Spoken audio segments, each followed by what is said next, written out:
오늘 본문은 요셉의 형들에 대한 마지막 시험에 대한 말씀입니다. 요셉은 형제들을 위해 잔치를 벌이고 곡식을 채워 형제들을 돌려보내면서 그의 청지기를 시켜 자신의 은잔을 베냐민의 자루에 넣게 합니다. 이런 사실을 알지 못한 형제들은 다음 날 곡식을 나귀에 싣고 아버지에게로 돌아갑니다. 그리고 요셉은 형제들이 성읍을 나간 지 얼마 되지 않아 그의 청지기를 시켜 그들의 자수를 조사하여 은잔을 찾아오게 합니다. 청지기는 요셉의 명령대로 형제들을 쫓아가 붙잡고는 너희가 어찌하여 선을 악으로 갚느냐며 책망을 합니다. 그러자 형제들은 자신의 결백을 주장합니다. 절대로 그런 일은 없으며 누구에게서 발견되든지 그는 죽을 것이요 우리는 종이 되겠다라고 호언장담을 합니다. 그러나 청지기는 그럴 필요는 없고 누구에게서 발견되든지 그만 종이 되면 된다고 합니다. 그리고 형제들의 자루를 하나하나 조사를 한데 하필 베냐민의 자루에서 은잔이 발견됩니다. 순간 형제들의 머릿속에는 아마도 많은 생각이 지나갔을 것입니다. 청지기가 했던 말을 근거 삼아 그래 그럼 베냐민만 잡아가고 자신들은 놓아달라고 할 수도 있었습니다. 하지만 형제들은 도망치지도 살려달라고 예원하지도 않고 다만 그들의 옷을 찢었습니다. 그리고 요셉 앞에 엎드려 유다가 형제들을 대신하여 이렇게 고백합니다. 하나님이 종들의 죄악을 찾아내었나이다. 이 고백은 단순히 은잔을 훔친 것에 대한 것이 아니었습니다. 요셉의 형들이 그동안 꽁꽁 숨겨 놓았던 요셉을 노예로 팔았던 그 죄에 대한 고백이었습니다. 그리고 자신들은 베냐민과 함께 요셉의 종이 되겠다라고 이야기합니다. 우리는 요셉이 왜 이런 일을 벌일까? 그것도 한 번도 아니고 세 번에 걸쳐서 왜 이런 일을 벌일까 생각할 수 있습니다. 요셉이 그동안 형제들을 시험하는 데는 이유가 있었습니다. 요셉은 단순히 너희들도 한번 골탕을 먹어봐 또는 아직 해소되지 않은 앙금이 남아서 되갚아 주려고 하는 것이 아니었습니다. 만약 복수가 목적이라고 한다면 이렇게 긴 시간을 낭비하지 않아도 되었습니다.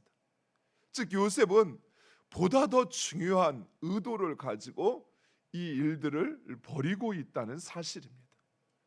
또한 성경이 이렇게 기록하는 것은 요셉이 이 일을 벌이는 그 의도가 하나님의 뜻에 합당하다는 것을 말하고 있습니다. 그 첫 번째 이유는 요셉은 하나님은 그들의 그 모든 것을 알고 계시다는 사실을 그들로 깨닫기를 원하였습니다. 사건의 시작은 형들이 요셉을 노예로 팔았던 때부터 시작됩니다. 그들은 요셉을 노예로 팔고는 이 사실을 비밀로 꽁꽁 숨겨두고 살았습니다. 그들은 아버지도 속이고 베냐민도 속이고 그들의 처와 자식들에게도 이 사실을 알리지 않았습니다. 하지만 하나님은 이 모든 것을 알고 계셨습니다. 그리고 요셉의 형들은 마지막 요셉의 시험을 통해서 바로 이 사실을 깨닫게 되었던 것입니다. 그래서 그들은 자신들의 옷을 찢으며 자신들이 요셉을 노예로 팔았던 것처럼 자신들도 노예가 되겠다라고 이야기합니다. 이처럼 사랑하는 성도 여러분, 우리가 그 누구에게도 말하지 않고 또 말할 수도 없었던 그래서 꽁꽁 숨겨두었던 그 죄를 알고 계시고 그리고 그것을 밝히 드러내신다는 사실입니다. 물론 우리는 변명할 수 있습니다. 요셉이 너무 얄밉게 굴었다고, 아버지가 요셉만을 편애하였다고, 그래서 어쩔 수 없었다고, 우리는 종종 우리의 그 욕망과 정욕에 이끌려 죄악을 행하곤 합니다. 그렇게 해야만 내 마음이 시원할 것 같아요. 그래야만 내가 자유할 수 있을 것 같아요. 그 일을 해야만 더 만족스러워질 것 같아. 그래서 그 일을 행합니다. 그러나 죄는 결코 우리를 자유케 하지 않습니다. 우리가 원하는 그 일을 행한다고 해서 우리의 마음이 시원한 것도 아닙니다. 더 만족스럽고 우리가 원하는 것을 이룰 수 있는 것도 아니라는 것입니다.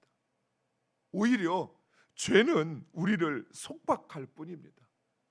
또한 죄는 더 큰 결핍과 더 큰 마음의 고통과 두려움에 사로잡히게 한다는 사실입니다. 이런 죄와 그 결과로부터 해방받는 것은 자기 변명이나 합리화가 아니라 유다와 같이 솔직히 그 죄를 인정하고 그리고 하나님의 긍휼의 은혜를 구하는 것입니다. 그리하면 하나님은 우리의 그 죄를 사하실 뿐만 아니라 우리의 그 죄와 때로는 우리의 잘못된 선택을 통해서도 하나님께서 이루어 가시는 하나님의 그 구원의 역사를 보게 하신다는 사실입니다. 그런데 우리는 자신의 죄를 인정하고 우리의 연약함과 우리의 잘못된 선택을 고백하기보다는 오히려 자기를 변명합니다. 요셉이 조금만 그렇게 얄밉게 굴지 않았어도 우리는 그렇게까지는 하지 않았을 것이라고. 아버지가 우리를 편애했기 때문에 그래서 그랬다고 그렇게 자기를 합리화하려고 합니다. 그러는 순간 오히려 자신은 정당할지 모르지만 그 죄는 더 깊은 곳에서 우리의 삶을 주장하려 한다는 사실입니다. 우리 마음속에 있는 끊어지지 않는 그 염려와 그 두려움, 그것을 해소할 수 있는 방법은 오직 우리의 그 죄, 우리 안에 있는 그 어리석음, 그 교만함, 그것을 하나님 앞에 인정하고 그리고 그 하나님의 위로와 하나님의 사죄의 은총을 누리는 길밖에 없다는 사실입니다. 두 번째, 요셉은 형들이 스스로 자신들의 그 악함을 깨닫기를 원했습니다. 요셉의 형들은 이 은잔 사건 앞에서 자신들의 억울함을 토로하며 결백을 주장합니다. 그렇습니다. 그들은 요셉의 은자를 훔치지 않았습니다. 하지만 요셉을 판돈을 훔쳤습니다. 요셉의 인생을 그들은 훔쳤습니다. 또한 요셉의 형들은 악을 선으로 갚았습니다. 비록 야곱은 자식들을 편애하였지만 그러나 일하는 자식들을 살피기 위하여 요셉을 보내었습니다. 그리고 요셉 역시 먼 곳에 있는 형들을 찾아갔습니다. 하지만 형들은 그런 요셉을 노예로 팔았던 것입니다.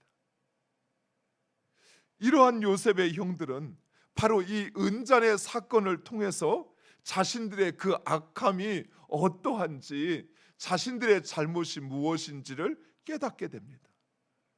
아무런 잘못 없는 요셉이 노예로 팔려갔던 것처럼 자신들도 바로 그 상황에 놓인 것입니다. 사랑하는 성도 여러분, 이처럼 하나님은 우리로 하여금 우리가 행한 그 죄의 결과의 자리에 반드시 서게 합니다. 그래서 우리의 그 죄된 실상을 우리로 알게 하시는 것입니다. 마지막 세 번째, 요셉은 베냐민에 대한 형들의 태도가 어떠한지를 알고자 하였습니다. 이전에 미움과 시기심으로 자신을 노예로 팔았던 형들이 홀로 남은 위기에 놓인 동생을 보고 어떻게 하는지 확인하고자 하였던 것입니다. 그런데 형들은 베냐민의 문제를 마치 자신들의 문제로 여기고 그 책임을 함께 지겠다고 합니다. 물론 이런 형들의 모습이 아버지 야곱에 대한 책임이라고 생각할 수 있습니다. 하지만 요셉의 경우에도 그들은 아버지의 그 마음보다는 오히려 자신들의 그 편애를 당하는 억울함, 또 자신들의 그 미움의 감정을 앞세웠던 것입니다.